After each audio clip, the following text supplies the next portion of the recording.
Penyakit mulut dan kuku atau PMK pada hewan ternak membuat sejumlah pengusaha ternak di Provinsi Kalimantan Utara mengaku sangat merasakan dampaknya, khususnya para pengusaha yang mendatangkan hewan ternak dari luar Kaltara. Hal ini seperti yang dirasakan Bustan Arifai, salah satu pengusaha ternak yang ada di Kaltara.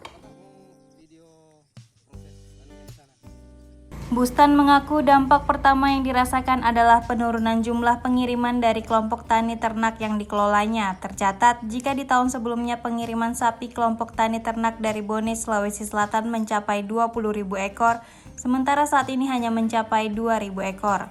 Namun sekalipun telah merasakan dampak besar dari munculnya PMK, Bustan memastikan seluruh hewan ternak yang ada tetap melewati segala prosedur agar dijamin keamanan dan kesehatannya. Mulai dari karantina hewan selama 14 hari di lokasi awal hingga sampai ke Kaltara.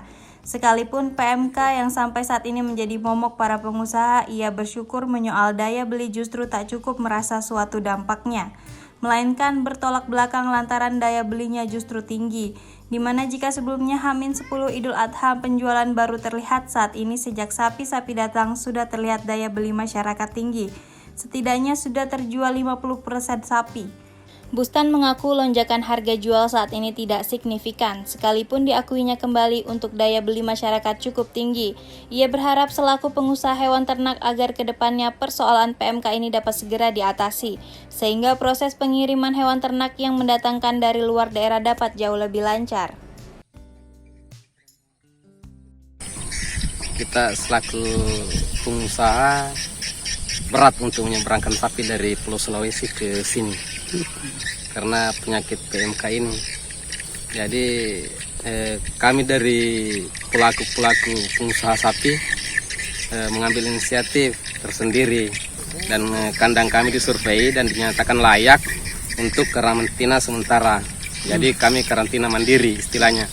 Karantina mandiri yang didampingi oleh dokter hewan dari karantina itu sendiri.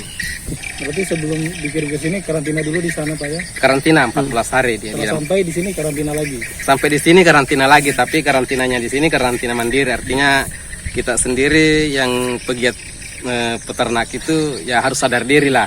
Bagaimana supaya penyakit-penyakit itu tidak sampai ke sini. Sedangkan di Sulawesi sendiri sebenarnya belum ada indikasi untuk itu.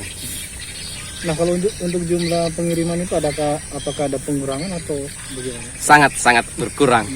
Iya, karena di tahun kemarin di grup kami itu yang dari Bone itu sekitar 20.000 ekor yang keluar. Tahun ini sampai hari ini baru sekitar 2.000-an. Sangat drastis turunnya. Sangat drastis, dan petani-petani dan pelaku peternakan itu sangat memprihatinkan keadaan sekarang. Artinya berdampak juga ke penjualan Pak ya? Sangat berdampak, tapi Rahmat Romadoni melaporkan.